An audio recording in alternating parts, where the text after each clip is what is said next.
Hello, good evening, welcome one and all. I'm Chris Hughes from Rebound, coming to you live on Upstreamedia's channel. As you may well know, we've been doing daily shows here, promoting the British basketball game during this long off season. I hope everyone is well and coming to you for another show this evening. So this week we've got a whole host of guests lined up to keep you entertained. So a quick intro about what we've got planned this week. Tonight I thought I'd do a bit of a throwback episode, have a look at some of the successful rosters and teams of the last 10 years or 11 seasons, sort of see if there's consistency in terms of clubs doing really well. Look at sort of amount of titles teams won, the win percentages, and also the end of season playoff race. So it should be a good show and might just remind people of the successes teams done down the line.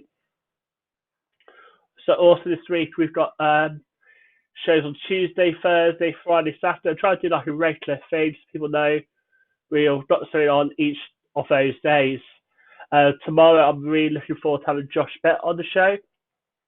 Lots of you I'm sure know Josh did some great videos in the off season making the history of the BBL clubs and British players in the NBA and other videos. It'll be really interesting to learn a bit more about our heritage. And I think that has inspired me today's show, along with other things. So you've seen Instagram stories with past British players, seen the NBL open a page up for discussion on people's memories, and also franchises like Solar Stars have done a throwback to when they were around, with people posting their pictures and memories, and it got me thinking back to how teams are doing the NBL, because it's really interesting to see how teams perform.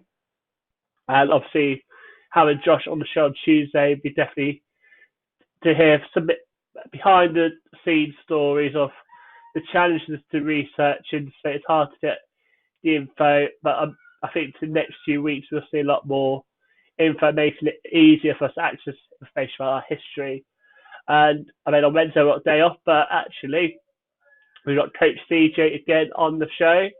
He's got an academy coach, Xavier, on the show, and actually a really great listen. He's just started his shows on the channel, and his debut was amazing. He had Coach Carl Brown on the show, and it was really good, honest talk and great reflections and stories from his time as coaching. But that leads me on to Thursday and the rest of the week. So Thursday, I've got a player on the show, so that'd be really good to have a player's insight. We've got Demetrius Houston from Nottingham McDonald's Hoods on the show. So I'll be chatting with him, seeing how he's getting on and his highlights on the season. So it was a good season, a solid season for the Hoods, who finished mid-table. But again, it's their second season since they cut off D2, so it was really sort of good. They managed to keep their D1 place. So I'll be talking to him about all things Hoods. So it'll be a great show. But that moves on to Friday, where I've got Hannah Shaw on the show, and we'll be promoting British basketball from the female aspect. I say it's a part of the game that does need a lot of TLC promotion, and it's a great entertainment value. So really good to see her perspective, what changes that need to be done to promote the game. And then on Saturday, I'm really excited to have Coach Gardner on the show. He came from Barking Abbey up to London City Royals. And for me, that was one of the first things this season gone that put the NBL on the map. So it'd be great to have Lloyd on the show to discuss the NBL, his career, and there's so much to discuss. So that'd be a really good show. So, moving on to today's show, as I said, it's a brief look back for the last 10 years, which is 11 seasons of the NBL, sort of see which of the successful sides have been, and sort of just to throw back in a sense, and it'll probably aid future videos and features I do on certain seasons.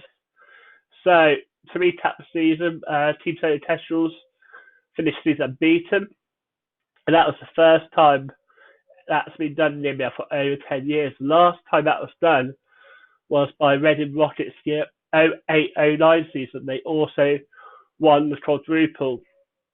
But it was a great season for them. And as we go on, you'll see that they've had a really successful last decade or so, especially in the NBL. But a lot of some of it's quite easy to miss from that season when I was researching that season, which will be a feature on my website next few weeks. Is the fact that Manchester Magic are a really, really good side that season, and were essentially the bridesmaids in that one because they came second in every competition, and I think they only lost one time to team other than Reading Rockets. So they finished second in the league. They were the finalists in both the cup and the playoffs. So it could have been a totally different story. We could be talking about Manchester Magic having the quadruple and not Reading, but hats off to Reading, had an amazing season. Apologies. So, as so, let me look at last 10 years of the NBL, see which successful franchise they've been. So, I'll start it off with titles. As quite often when we debate who are the best side, titles tend to be a big factor when people say, I think this team is best, or that team is best. And obviously, teams throughout the last 2 years have changed their names. So we've got BA London Leopards, who are obviously now Essex Hearts Leopards. And in between that, we're just Essex Leopards. We've also got other teams like Kent Crusades, essentially changed to Barking Abbey.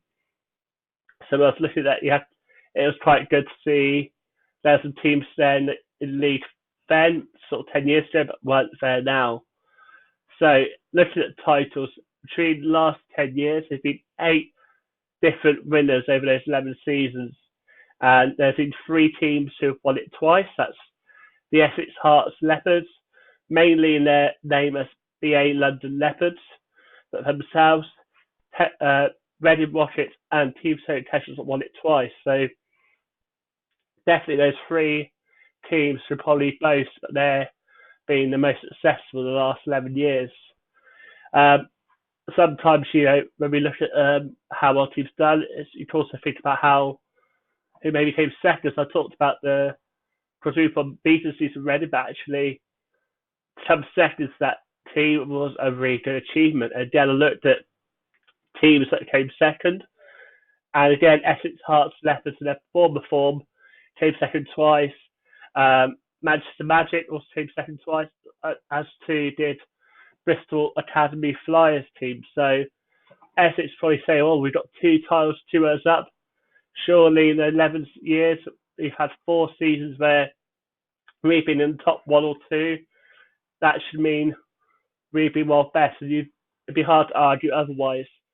Quite a few seasons, there's more one runner-up, and obviously leads decide on head-to-heads and points difference. So let's just pick the top 2 teams. And also for Worthing Thunder in recent years were tied on points with Testrals, and if their head-to-head was better, they would have had a title to put in the argument. And then also, before Testrals won back-to-back league titles, they lost out to Loughborough and were tied head-to-head. So potentially we could have talked about 3 titles for Testrals, or just the 2 as we have, and maybe 1, and then Worthing have 1 too. So a lot of these leagues and the seasons, they've been very tight, and it's been hard to define between the top 2 or 3 teams. So with that in mind, I sort of looked a bit deeper and sort of looked at each team's win percentage and done like an average win percentage for the time they win the league. And maybe not a team that's had success, but Leicester Warriors are one of 2 teams that have been in every season in the last 11 seasons of the NBL. The other team is Reading Rockets, but in terms of actually win percentage, and Team Solar Kestrels are head and shoulders above the teams currently in the NBL one. They've got 82% of wins, which is amazing.